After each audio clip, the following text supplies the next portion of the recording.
नमस्कार मित्रांनो, स्वागत आहे तुमचं शिंदे ब्रँड चॅनलच्या आणखीन एका ब्लॉगमध्ये। मित्रांनो, आज आपण जो ब्लॉग शूट केला आहे तो ठाणे शहरातील उपवन तलावाजवळचा आहे। तिथे विठ्ठलाची 51 फूट उंच मूर्ती उभारण्यात आली आहे। 31 ऑक्टोबर रोजी उपमुख्यमंत्री एकनाथ शिंदे यांच्या हस्ते त्याचं लोकार्पण झालेलं आहे। तर बघू शकता तुम्ही किती छान मूर्ती आहे। ठाणे शहरातील उपवन तलावाजवळ विठ्ठलाची 31 फूट उंच मूर्ती ही बांधलेली आहे आणि त्याचं लोकार्पण झालेलं आहे 31 तारखेला। ठाणे शहरातील उपवन तलाव हा अत्यंत सुंदर आणि प्रसिद्ध तलाव आहे। उपवन तलाव आणि बाजूला असलेला येऊरचा हिरवागार डोंगर असे मनमोहक दृश्य ठाणेकरांसाठी एक प्रमुख आकर्षण केंद्र ठरत आहे। त्यामुळे तलावाच्या परिसरात सकाळी आणि संध्याकाळी अनेक लोक फिरायला, धावायला, व्यायामासाठी येतात। या ठिकाणी स्वच्छ पायवाटा, बसण्यासाठी आसन व्यवस्था आणि प्रकाश योजना यामुळे फिरण्यासाठी अत्यंत मनमोहक वातावरण तयार होते। बाजूलाच येऊरचा डोंगर असल्यामुळे छान वातावरण आहे। तसेच तलावाच्या पाण्यावर नुकताच सुरू केलेला लेझर शो येथील पर्यटकांच्या आकर्षणाचा केंद्रबिंदू बनला आहे। यासाठी त्या ठिकाणी विठ्ठलाची 51 फूट उंच मूर्ती साकारण्यात आली आहे।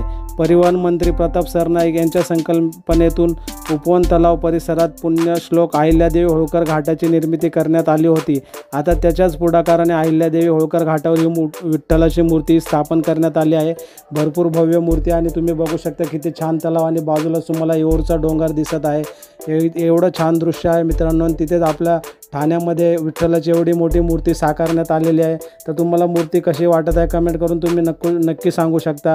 आणि ही मूर्ती बनवणारे आहेत ते कोल्हापूरचे शिल्पकार सतीश घारगे आहेत। त्यांनी ही 51 फूट उंच मूर्ती बनवली आहे, जे कोल्हापूरचे शिल्पकार आहेत। या मूर्तीच्या सभोवताली दगडी दीप माळाही उभारण्यात आल्या आहेत।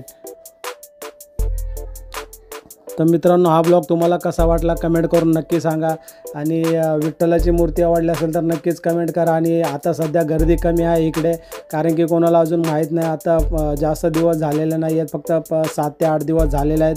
त्यामुळे गर्दी तुम्हाला कमी बघायला भेटत आहेत। पण जसं लोकांना समजेल तेव्हा तुम्हाला इथे गर्दी जास्त बघायला मिळणार आहे। तर बघू शकता किती भव्य मूर्ती आहे। तुम्हाला व्हिडिओमध्ये एवढं जाणवणार नाही, पण तुम्ही स्वतः जेव्हा तिकडे जाणार तेव्हा तुम्हाला कळेल की किती भव्य मूर्ती 51 फुटाची मूर्ती आपल्या ठाण्यामध्ये स्थापन करण्यात आली आहे। तर नक्कीच विजिट करा। ठाण्यावरून तुम्हाला डायरेक्ट बस आहे तिथे जायला, किंवा तुमचे स्वतःचे वाहन असेल तर चांगलंच आहे, नाहीतर तुम्ही ठाण्यावरून बस पकडू शकता। उपवनला जाणारी बस कोणतीही पकडून तुम्ही तिकडे जाऊ शकता। तर छान मूर्ती आपल्या ठाण्यामध्ये स्थापन झाली आहे। तर नक्कीच जाऊन एकदा विजिट करा, भेट द्या। आणि अशाच नवीन ब्लॉगसाठी आपल्या चॅनलला, शिंदे ब्रँड चॅनलला सबस्क्राईब नक्की करा आणि चॅनलला सपोर्ट करा। तर धन्यवाद मित्रांनो, परत भेटूया नेक्स्ट ब्लॉगमध्ये। धन्यवाद।